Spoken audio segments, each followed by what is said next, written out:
केन्द्रमंत्री अमित शाह दुईदिनिया ओडिशा गस्त स्थगित।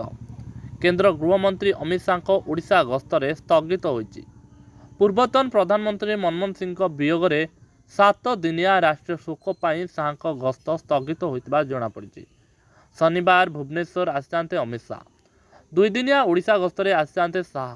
सूचना मुताबक डिसेम्बर 28 तारिख संध्यारे भुवनेश्वर गस्तरे आसिजांते केन्द्र गृहमंत्री अमित शाह। 29 तारिख सकाळे भुवनेश्वर रही दिल्ली राष्ट्रीय बीजेपी कार्यालय हेबाकु थिबा बैठक में सामिल होइतांते।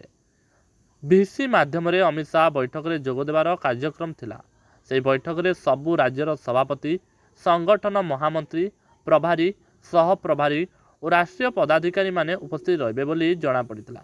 यापरे 29 तारिख संध्यारे दिल्ली फेरीजिबार कार्यक्रम रहितला। एही गस्त बेले संबलपुर गस्त नथिला बोली बीजेपी राज्य प्रभारी विजय पाल सिंह तुमार कहितले।